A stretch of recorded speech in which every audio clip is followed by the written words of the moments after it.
महाराष्ट्र की राजनीति से आज एक बेहद दुखद और ऐतिहासिक खबर सामने आई है। महाराष्ट्र के उप मुख्यमंत्री और एनसीपी प्रमुख अजित पवार का निधन हो गया है।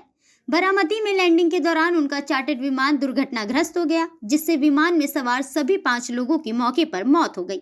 यह हादसा 28 जनवरी 2026 को सुबह करीब 8:45 पर बारामती एयरपोर्ट के पास हुआ, जब मुंबई से आ रहा उनका निजी विमान रनवे से कुछ किलोमीटर पहले खेतों में जा गिरा और आग का गोला बन गया। विमान में अजित पवार के साथ एक पीएसओ, एक अटेंडेंट और 2 क्रू मेंबर मौजूद थे। हादसे की स्थिति मौके पर मौजूद लोगों के अनुसार विमान ने लैंडिंग के दौरान संतुलन खो दिया। जमीन से टकराते ही उसमें भीषण आग लग गई और कुछ ही सेकंड्स में पूरा विमान जलकर खाक हो गया। डीजीसीए और एएआईबी ने जांच शुरू कर दी है। प्रारंभिक आशंका खराब रोशनी और कम दृश्यता की जताई जा रही है। हालांकि अंतिम कारण जांच रिपोर्ट के बाद ही स्पष्ट होगी। आइए जानते हैं आखिर कौन थे अजित पवार। महाराष्ट्र की राजनीति का पावर सेंटर अजित पवार, एक ऐसा नाम जो पिछले 3 दशकों से महाराष्ट्र की सत्ता की प्रमुख आधार माना जाता है। उनका जन्म 22 जुलाई 1959 देवलाली प्रवारा अहमदाबाद में हुआ। अजित पवार शरद पवार के भतीजे थे।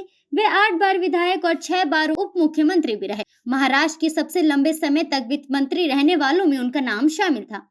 उन्हें महाराष्ट्र का सबसे ताकतवर प्रशासक और बैकरूम पॉलिटिक्स का मास्टरमाइंड कहा जाता था। अपने राजनीतिक करियर में अजित पवार ने कई अहम मंत्रालय संभाले, जैसे सिंचाई मंत्री, जल संसाधन मंत्री, ऊर्जा मंत्री, ग्रामीण विकास और कई बार वित्त मंत्रालय।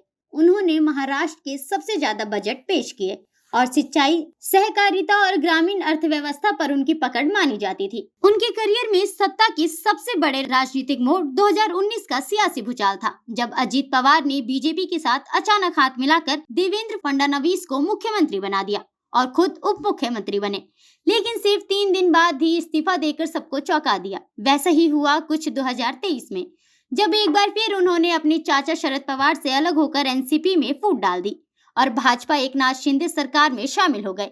यहीं से अजित पवार ने यह साबित किया कि वह सिर्फ शरद पवार की छाया नहीं, बल्कि अपने दम पर सत्ता के खिलाड़ी हैं।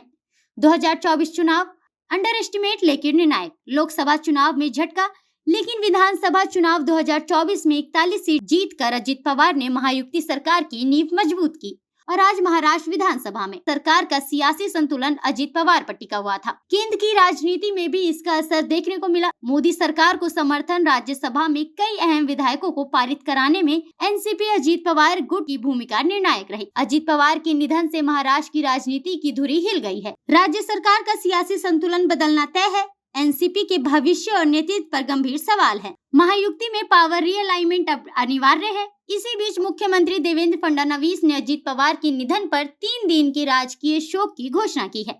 अजित पवार जो सत्ता में भी थे और सत्ता के समीकरण भी तय करते थे, आज एक विमान हादसे में हमेशा के लिए चले गए। उनका जाना सिर्फ एक नेता का नहीं, बल्कि महाराष्ट्र की राजनीति में एक पूरे अध्याय का अंत है।